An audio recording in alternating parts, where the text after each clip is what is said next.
படி அளக்கும் பெருமாள். ராமானுஜாச்சாரியார் காலத்திலே உண்மையில் நிகழ்ந்த சம்பவம் இன்று நாம் பார்க்க போகின்ற நிகழ்ச்சி. இது கதையோ கற்பனையோ கட்டுக்கதையோ கிடையாது. ஸ்ரீரங்கத்திலே ஆச்சாரியர் வாழ்ந்து வந்த காலத்தில் கோயிலே இருந்து பிரசாதம் ஏழை எளியவர்களுக்கு வழங்குவது வழக்கம். அன்றாடம் ஒரு பெரியவர் வந்து முண்டி அடித்து சண்டை போட்டுக்கொண்டு, எனக்கு மட்டும் இல்லை, என்னுடைய 12 குழந்தைகளுக்கு, என் மனைவிக்கு, எல்லோருக்கும் போதுமான அளவு உணவு வேண்டும் என்று போராடுவார். அங்கு கைங்கரியம் பண்ணக்கூடிய சேவகர்கள் எல்லோருக்கும் சமமாக இறைவனது பிரசாதம் அளிக்க வேண்டும், நீங்கள் மட்டும் இப்படி அதிகப்படியாக கேட்டால் எப்படி என்று எதிர்கேள்வி கேட்டால், இல்லை இல்லை, என் குடும்பத்தை நான் காப்பாற்ற வேண்டும் அல்லவா என்று போராடுவார். இவரோடு பெரிய தொல்லையாகிவிட்டது என்று ஆச்சாரியரிடத்திலே போய் எல்லோரும் கூறுகின்றார்கள். ராமானுஜாச்சாரியார் ஒரு நாள் மத்தியானம் பிரசாதம் விநியோகம் செய்து கொண்டிருக்கும்போது வருகின்றார். அந்த பெரியவரை பார்த்து, ஏன் இப்படி சண்டை போடுகிறீர்கள்? உங்களுக்கு வேற எந்த தொழிலும் தெரியாதா? எந்த சாஸ்திர நூல்களும் படிக்கவில்லையா என்று கேட்க அவர் கண்ணீர் மல்க, நான் சாஸ்திரங்களும் படித்ததில்லை, 4000 திவ்ய பிரபந்தம் போன்ற தோத்திர பாடல்களும் எனக்கு ஒன்றும் தெரியாது, ஆனால் என்னுடைய குடும்பம் முழுமையையும் காப்பாற்ற வேண்டிய பொறுப்பு இருக்கின்றதே, நான் என்ன செய்ய முடியும் என்று கேட்கின்றார். அப்போ ஏதாவது ஒரு சிறு பகுதியாவது உங்களுக்கு தெரியுமா என்று கேட்க, விஷ்ணு சஹஸ்ரநாமத்தில் 6 நாமங்கள் மட்டும். முதல்ல ஆரம்பிக்கின்ற நாமம் விஸ்வஸ்மை நமக, விஷ்ணவே நமக, வஷித்காராய நமக, பூதபவ்ய பவத் பிரபுவே நமக, பூதகிருதே நமக, பூதபிருதே நமக. அப்போ ராமானுஜாச்சாரியார் இந்த 5, 6, 2 நாமங்களுக்கும் பொருள் தெரியுமா என்று கேட்கின்றார். பூதகிருதே என்பது உலகத்தில் இருக்கிற அனைத்து உயிர்களையும் தோற்றுவித்தவர். பூதபிருதே என்பது தோற்றுவித்த அனைத்து உயிர்களையும் காப்பவர். நீங்கள் இந்த 2 நாமத்தை மட்டும், பூதகிருதே பூதபிருதே என்ற 2 நாமத்தை மட்டும் இடைவிடாமல் நம்பிக்கையோடு சொல்லிக்கொண்டே இருங்கள், உங்களை நிச்சயமாக பெருமாள் காப்பார் என்று சொல்லுகின்றார். அதன் பின்னால அவர் குடிசையிலே போய் ஒரே மனதோடு நம்பிக்கையோடு இந்த 2 நாமாக்களையும் உச்சரித்து கொண்டே இருக்கின்றார்.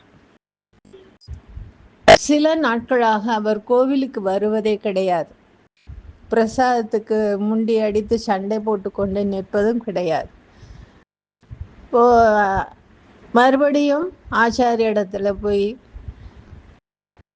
சில நாட்களாக அந்த பெரியவர் வருவது இல்லை, ஆனால் கோயிலே இறைவனுக்கு படைக்கப்படுகின்ற பிரசாதத்தின் அளவு குறைகின்றது. உள்ளே இறைவனுக்கு வைத்து அந்த திரை இழுக்கப்பட்ட பின்னால பொங்கல், புளியோதரை, இப்படி வகை வகையாக இருக்கக்கூடிய பண்டங்கள் எல்லாம் குறைகின்றன. ஒருவேளை அவர்தான் எப்படியாவது உள்ளே நுழைந்து எடுத்து செல்கின்றாரா என்பது சந்தேகமாக இருக்கிறது என்று ராமானுஜாச்சாரியாரிடத்தில் சிஷ்யர்கள் சொல்லுகின்றார்கள். எல்லோருமாக சேர்ந்து அவருடைய குடிசைக்கு போகின்றார்கள். அவர்களை பார்த்த உடனே மிகுந்த சந்தோஷத்துடன் முகமலர்ச்சியுடன் அந்த பெரியவர் வரவேற்கின்றார். ராமானுஜாச்சாரியர் ஒன்றும் அறியாதவர் போல கேட்கின்றார், ஏன் சில வாரங்களாக கோயில் பக்கம் வருவது இல்லை, ஸ்ரீரங்கத்து பெருமாளை தரிசிக்க மனமில்லையா என்று கேட்கின்றார். உங்களுக்கு எவ்வாறு உணவு கிடைக்கின்றது? எல்லோரும் நல்ல ஆரோக்கியத்துடன் இருக்கின்றீர்கள், மனைவி மக்கள் எல்லாம் நல்ல புஷ்டியாக சந்தோஷமாக முழு ஆரோக்கியத்துடன் இருக்கின்றார்களே என்று கேட்க, இப்போ அந்த பெரியவர் சொல்லுகின்றார், நீங்கள் சொன்னபடி பூதகிருதே நமக பூதபிருதே நமக என்ற இந்த 2 நாமங்களை மட்டும் நான் இடைவிடாமல் சொல்லிக்கொண்டே இருக்கின்றேன், ஜபித்து கொண்டே இருக்கின்றேன். எங்களுக்கு தேவையான உணவை ஒரு சிறுவன் அன்றாடம் கொண்டு வந்து வேளா வேளைக்கு கொடுத்து விடுகின்றான். ஒரு சிறுவன் வருகின்றானா, அவன் பெயர் என்ன, அவன் எங்கிருந்து வருகின்றான் என்று கேட்க, எனக்கு அதெல்லாம் தெரியாது சுவாமி, உங்களுடைய அடியேன் என்று அந்த சிறுவன் கூறினான்.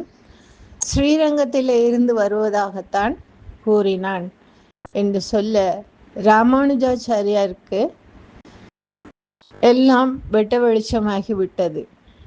பெருமாளே தான் படைத்த அத்தனை உயிர்களையும் காப்பவன் பூதகிருதே, தோற்றுவித்தவன் பூதபிருதே, அவற்றுக்கு வேண்டியதை அளிக்கக்கூடியவன் என்ற இந்த 2 நாமாக்களையும் உண்மையாக்குவதற்காக எம்பெருமானே தான் சிறுவனாக வந்து அன்றாடம் அந்த குடும்பத்திற்கு 12 குழந்தைகளுக்கும் தாய் தந்தைக்கும் உணவு அளித்து வருகின்றான் என்பதை அறிந்து கண்ணீர் மல்க ஸ்ரீரங்கத்து பெருமானை சாஷ்டாங்கமாக விழுந்து நமஸ்காரம் செய்கின்றார். தாங்கள் ஏன் என்னுடைய சிஷ்யன் அடியேன் என்று அறிமுகம் செய்து கொண்டீர்கள் சுவாமி, நீங்கள் இந்த அண்ட சராச்சரத்தையும் படைத்தவர், அவற்றை காக்கக்கூடிய பொறுப்பையும் ஏற்றுக்கொண்டிருக்கக்கூடியவர் என்று சொல்ல, இறைவன் இறை அடியவர்களுக்கு நான் அடியவனாக இருக்கின்றேன் என்று கூறுகின்றார். இது உண்மையிலே ராமானுஜாச்சாரியாருடைய வாழ்க்கையிலே நடந்த ஒரு மிக அற்புதமான சம்பவம். இதன் மூலம் நாம் அறிந்து கொள்ளக்கூடியது, நம்ம எல்லாம் சிருஷ்டி பண்ணி இந்த உலகத்திலே, இந்த குடும்பத்திலே, இந்த சிக்கல்களுக்கு நடுவிலே அனுப்பி வைத்த இறைவன் அவற்றுக்கு நிச்சயமாக தீர்வையும் அவனே கொண்டு வந்து தருவான். தீர்த்து வைப்பதும் அவனுடைய கடமைதான். நம்மை படைத்து விட்டால் மட்டும் போதாது, இறுதி மூச்சு வரை காப்பாற்றி அவனுடைய கமல பாதங்களில் சேர்த்து கொள்வதும் அவனுடைய கடமைதான் என்பதை நாம் புரிந்து கொள்கின்றோம். எனவே இறைவனுடைய அந்த 2 திருநாமங்களில் நாமும் அந்த பெரியவர் போல அப்படியே ஆழ வேரூன்றி இருக்கக்கூடிய நம்பிக்கையோடு படைத்தவன் நம்மை காப்பான் என்று இறைவனை இறுக பற்றி கொண்டோம் என்றால், வாழ்க்கையிலே எத்தனை சோதனைகள், வேதனைகள், துன்பங்கள், தடைகள் எவை வந்தாலும் அவற்றை நாம் தாண்டி ஓடி வெற்றியை அடையலாம்.